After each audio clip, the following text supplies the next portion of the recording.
Hey, how you doing? Are you doing all right? Are you comfortable? I hope not. I hope you're uncomfortable. These days, comfort is just all around us. For me, most of my days look like this. I wake up, do work all day, come home, watch West Wing, scroll for a bit, and then just go to sleep. And come on, that's not a bad life. Getting to do your work and then come home and just relax and watch TV and scroll for a bit, that sounds like a vibe. But what if all this comfort is a bad thing? What are we missing out on when we spend all this time in these comfy little worlds? Today we're looking at what I call the comfort trap. We're going to explore what pushes us into our digital comfort zones, and we're going to explore how society, entertainment, and psychology all play a role. And then finally, we're going to look at how we might be closer to solving this problem than you might think. Let us get it. We live in a society, a utopia made of eye candy and crispy audio. More content, more convenience, more ways of avoiding boredom. On top of all this, we also have modern medicine, security, and shelter. We are living in a world where comfort is at an all-time high. When I talk about comfort here, I gotta explain where comfort even comes from. Like, why do humans feel comfort? Throughout history, comfort has been used as a survival mechanism.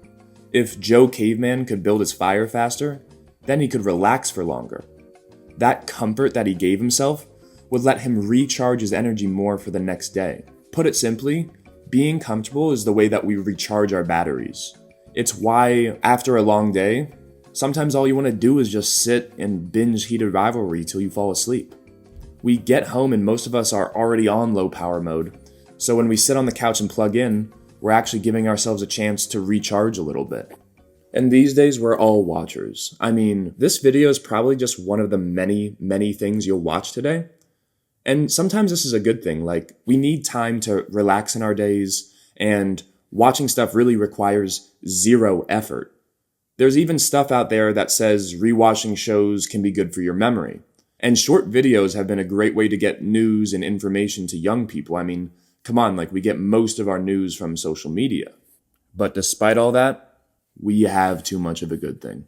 Like Aristotle said, excess sucks. Having endless options is brain rot. That's what leads us to brain rotting.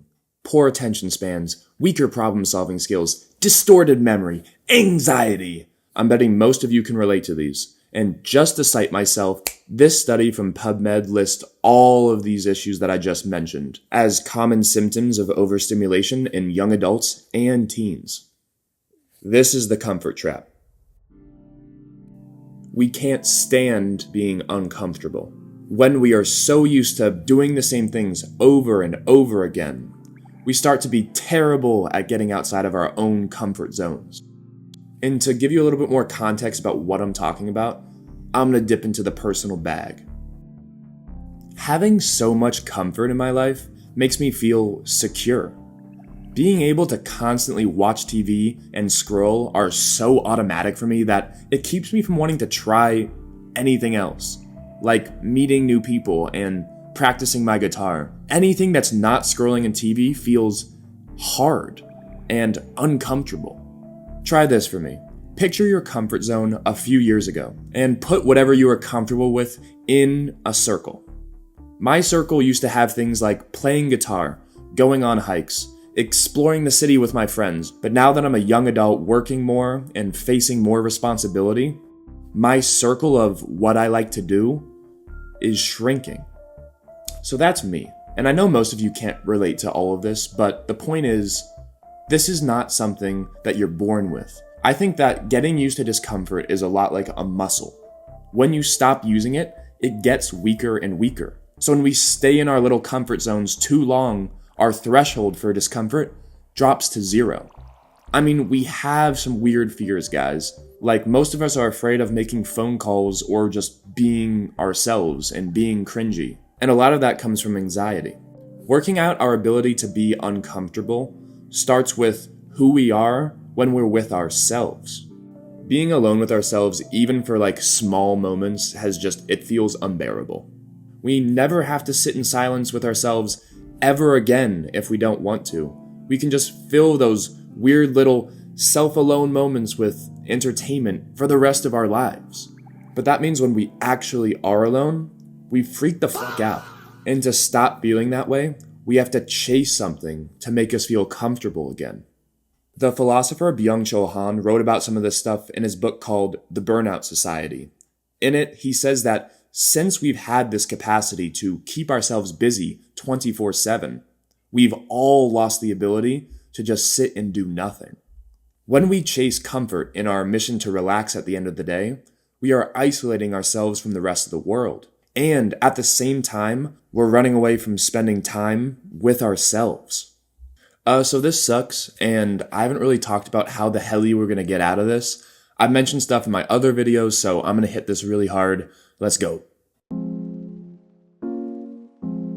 First off, there's no medicine for this, okay? There's no law or app that will permanently fix this for you. A lot of this effort is going to have to come from within.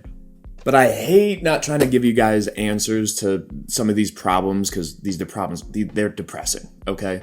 And so I'm going to give you guys a couple ideas, I think, that might be helpful if you're trying to get out of this comfort trap. The first idea I have comes from this book called The Comfort Crisis, which is by this guy named Michael Easter. And really quickly, this book is really great. I got a lot of inspiration for this video from this book. So if you're interested in learning more, it's a great resource. Anyways, the first idea I want to talk about comes from his writing on the Japanese Shinto ritual of misogi. In the West, misogi is redefined as this kind of personal challenge. The idea is to make kind of a hardcore New Year's resolution. Basically, every year you set one really, really tough goal for yourself, like something wild, like something that you should feel doubt about, something that you aren't sure you'll be able to do in 1 year. I like this idea because if you create this concrete goal for yourself, like a personal project, maybe you want to shred guitar, maybe you want to read 100 books, maybe you want to journal every single day. Setting a goal like this creates clarity, and it gives you somewhere to look when you don't know what to do. Okay, that's the first idea. The second idea comes from Ready Player One. Alright, this story is peak. I mean, the movie is great, the book is better, but they're both good. Anyways, if you haven't seen it, let me summarize it really quick for you. Earth sucks, everyone in VR, Easter egg hunt, kid defeats evil, wins keys to entire virtual world, decides touching grass is good. The main character in this movie essentially wins the internet and decides that people should spend more time in the real world. So he turns off the internet on Tuesdays and Thursdays every week as a way of forcing people to go out and be their real selves in the real world. This is a personal lesson that I've come up with and I've modified it for myself, so I'm going to tell you right now it's challenging. Every week I try to designate one day as an offline day. That means after work or after school, no TV, no scrolling, no none of that, it's just pure reality. For me, this has been hit or miss, okay? It's really hard to stay on this schedule. Sometimes it comes really naturally and I'll have one of these days without even remembering to plan it.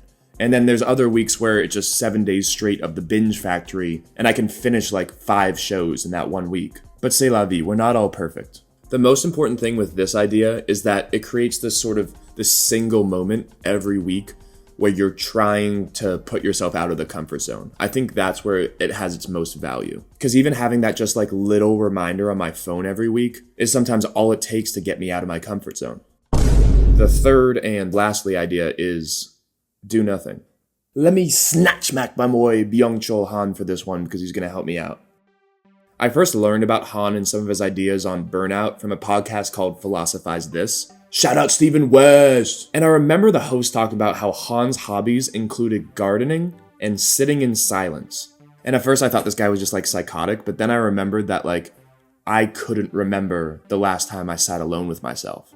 Like, can you really think of the last time you just sat in silence without your phone, without anyone else in the room? I know I can't really. It kind of reminds me of when all those dudes were like raw dogging flights and they were just like sitting there like this, like in the plane seats, no headphones, no movies, no nothing. Yeah, that was funny.